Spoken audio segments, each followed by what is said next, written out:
besties, welcome back to my channel. My name is Dami. Today's class we'll be looking on how to draft the mermaid skate.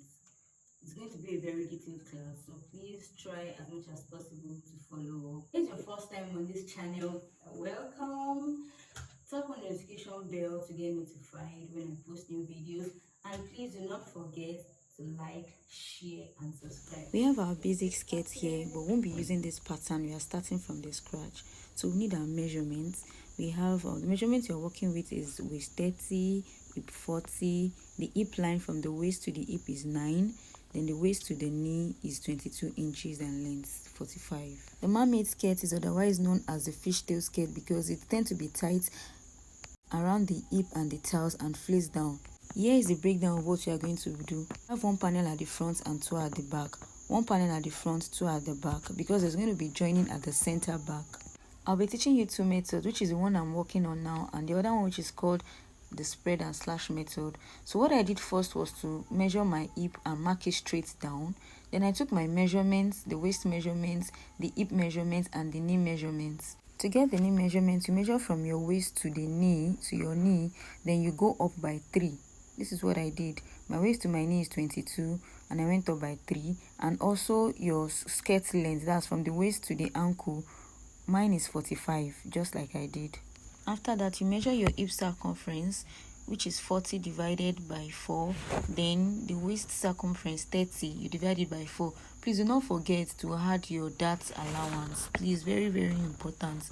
Now on the hip, I went up by 1 and I also came down by 1 inches. Now the reason why we are doing that is to contour the hip line so that it will not have any sharp edge at the hip, because when you sit, so you'll be comfortable when you're sitting, the hip is usually curved. It does not have sharp end. That's why we went up by 1 and we also came down by 1 inches. The reason for this is basically to eliminate any sharp edge so that when you sit, your clothes will sit properly on your body.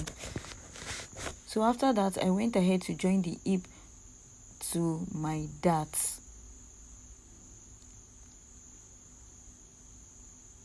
Then I went to my knee. The same thing, we'll be doing that on our knee.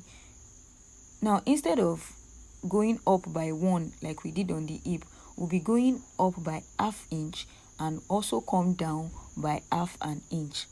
½ inch up, ½ inch down. The same reason is that it will not have that sharp edge.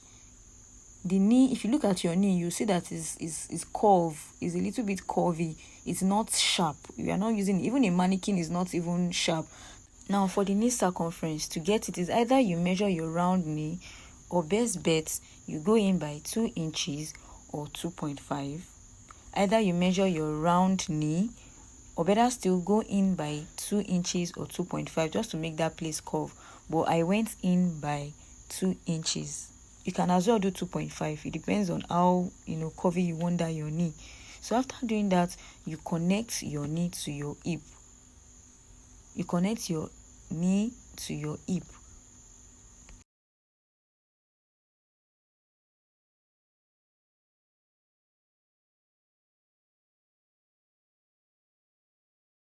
Also, do not forget that we are drafting the front panel and it's folded into 2.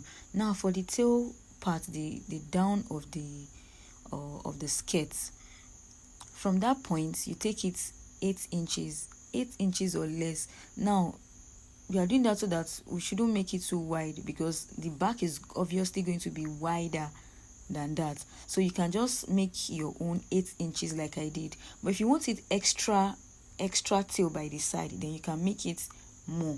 But it's best bet you make it 8 inches or even less. So I'm just going to connect that 8 inches to my knee.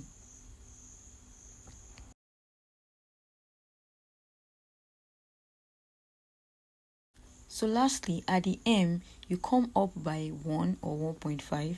I'm going to come up by 1. Now the reason why I'm coming up is, instead of having that sharp edge at the hem, to make it curve, you just curve it to the length of, just watch what I'm doing, just curve it. And please do not forget, lastly, the waist, because our waist is also not straight. It has this shape at the front. You just curve it down a little bit and then shape it out. please do not forget this is the center front and it is on fold. So by the time you open it, you just have the front panel. So let's proceed to the back panel. If you have any questions, I'll be in the comment section. Please don't forget to give this video a thumbs up